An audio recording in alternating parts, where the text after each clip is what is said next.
Yeah. So Will, hello. There's always this difficulty of having a conversation with someone like you who, when you're 6'10" to my 5'4". There's a foot difference then. Exactly. So well done on having another year at Cereals. So what's this now, the 4th year you've been at Cereals? It's got to be, I think, maybe the 10th year we've been here Really? on our own as Wilson Wraight. Previously we had a presence within the BIAC marquee, and BIAC is the British Institute of Agricultural Consultants. So we piggybacked on BIAC for a while before we then went our own way. Okay, so Wilson Wraight, very well known in the Eastern Counties, but for those that don't know about your business, just give us some lines, give us some paragraphs about the business. Wilson Wraight, we have been established back in 1990, originally a partnership between Jim Wilson and Roger Wraight. We have now 15 consultants, and all we do is agricultural business consultancy. Okay. We have one office at the moment in Bury St Edmunds, Suffolk, although we have clients as far north as the Humber and as far south as the Solent. Largely east of the A1, although we do have a few off-liers in Oxfordshire and Shropshire. Okay, and from memory, when you and I have worked together on a recruitment perspective, the bit that's I found very interesting about your business is the financial element.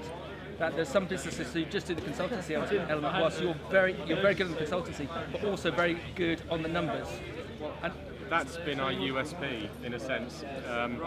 Our consultancy service is based around our financial projections, and to some extent our financial projections are pretty forensic. Yep. And that does give us the ability when we put forward our recommendations to clients that actually they're based on very hard objective facts rather than perhaps a more traditional shoot from the hip style consultancy. So information is power, and especially financial? Absolutely, okay, more than ever. Because again, I've talked about it over the years, there are a number of individuals I know within the farming sphere who are very, very good because they know the numbers, yes. And there's some likewise who are very adrift and they just go with the flow, and that's what worries me, especially with the political scene, as to how they're going to survive if they don't know the numbers, if they don't know where the business is going. I mean, historically, a number of successful businesses have been managed with a strong gut feel, yep. And actually have been very successful through that. But actually now more and more as the risks are increasing, more and more capital is being absorbed in businesses.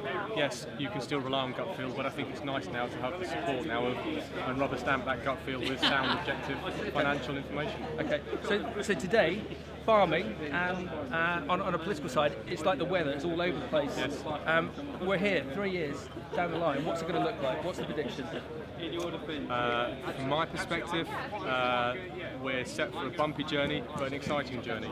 Okay. I think for the key going forward for agribusiness is to structure yourself now to be flexible and agile enough to react to whatever we need to react to in the future. There's no point getting 2 years down the line and Brexit doesn't happen and then saying, well, what's Brexit, what do we do? Yep. Think about the permutations now, put in place ideas and systems to react as and when you need to, so you can pull the pin and be flexible. Those that don't, those that bury their head in the sand, I suspect will probably fall by the wayside in some manner or form. But that's economics.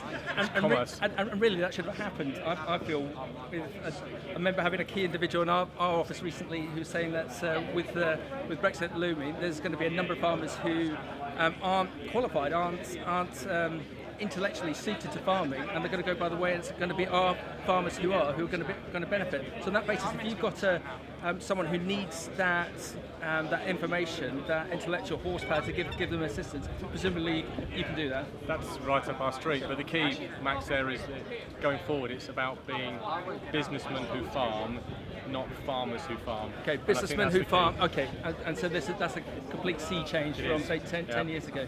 We've got 2 very different groups of people in agriculture. We've got the businessman whose widget and digit is growing a ton of potatoes or a ton of wheat, but yep. They could easily go to the factory that makes the biscuits or pens on our stand and ask the right questions. What's our markets? What's our cost of production? The older camp, the farmers, they dug to win yep. after the war. Yep. They believe they should be afforded a sheltered existence yep. because they provide food. Yep. But that, I'm afraid, nowadays isn't sufficient to give them a profitable or sustainable existence. Yep. Well done. So if you want specific farm advice on a business perspective, come and see Will and the rest of the team. Future's bright, sun's come out. Absolutely. Well done, Will.